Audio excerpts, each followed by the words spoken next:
siasa ya fitina na siasa ya ukabila na siasa ya kugawanya Wakenya.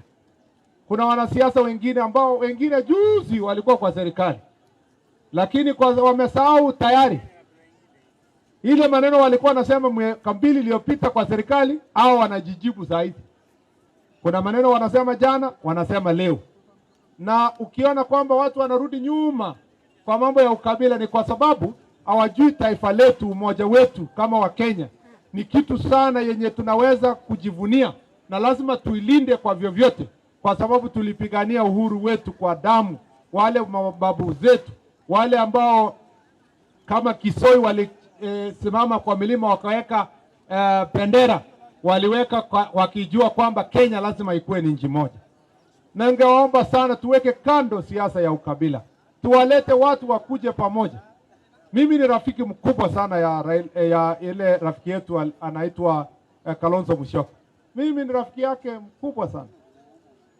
Mimi najua kwamba ni wakili kama mimi, na ameenda shule, amesoma vizuri, na yeye alikuwa mbele yangu, mimi nilikuwa nyuma. Yeye ni senior counsel.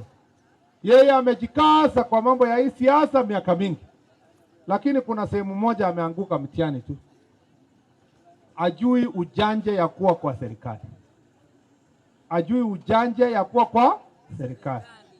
Unajua former Prime Minister Raila Odinga alikuwa anakaanga na Mungu wa mlaze roho yake mahali pema peponi, lakini alikuwa mjanja, anajua kujipanga kisiasa. Alikuwa mwanasiasa hodari ambaye alikuwa amenawiri, alijua kwamba serikali ni kitu ya maana.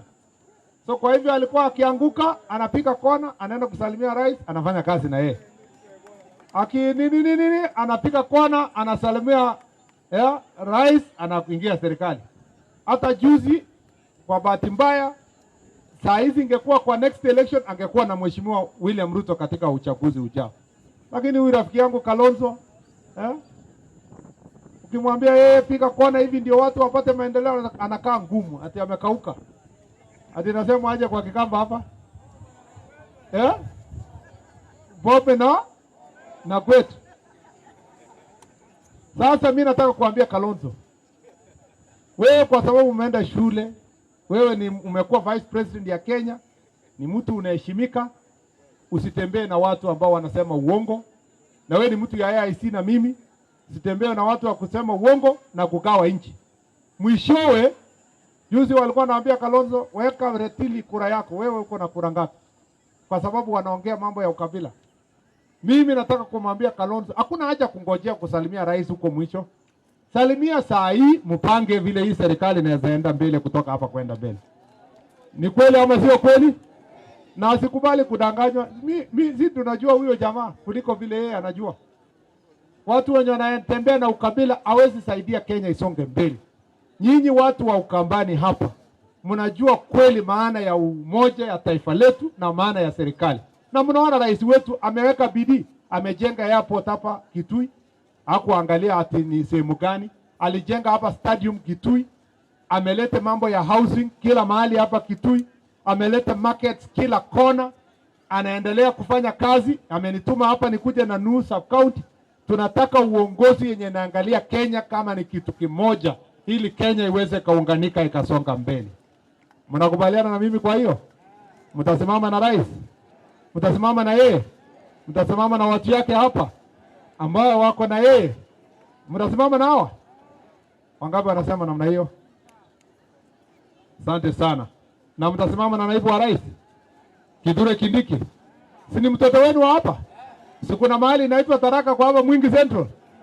Si ni mtoto ya hapa. Nataka tushikane pamoja na kina Joe Mutambo, pamoja na kina Judy hapa, pamoja na former MCA wetu hapa, pamoja na MCS wengine wenye wako hapa, viongozi. Tushikane pamoja, tuhakikishe kwamba ile kazi inaendelea saa hizi inaweza kufanyika zaidi, kupeleka Kenya yetu mbele na kutufikisha mbele. Wewe county commissioner, pamoja na security team yako, deputy county commissioner, tumikia hao wananchi. Unaona vile wanakupenda, vile wewe ulikuwa ACC hapa, umeendelea kuwa DCC. Wewe fanyia hawa kazi na wajue kwamba hawa ni watu ya rais, lazima walindwe vizuri kama vile yeye rais mwenyewe amenituma nikuje all the way mpaka hapa. Ni namna hiyo ama si namna hiyo? Mmekubali kukaribisha DCC wenu hapa? Mnataka nirudi tena sehemu hii? Mtanirudisha hapa? Mtanipatia nini ndio nirudi? Kwani mkiona mimi sina ng'ombe na mbuzi? Lazima mlete kitu serious bana. Ati ng'ombe na mbuzi. Asali. Asali gani? Asali gani hiyo? Yaani mnakataa, mtaki kunipatia shamba? Hamtaki niishi huku? Na hii sehemu imekaa mzuri sana, inakaa kama Canaan. Ikiundwa tu, ikiletwa maji hapa ya irrigation tosha, hii maisha ya hapa. Si kweli namna hiyo? Tukifanya maji ya irrigation hapa italisha wananchi hapa na itapeleka nchi yetu isonge mbele. Jamani, nawapenda sana watu wa Nuhu. Mungu awabariki, Mungu awapatie neema mpaka tutapaonana tena hivi karibuni. Asanteni sana na Mungu awabariki.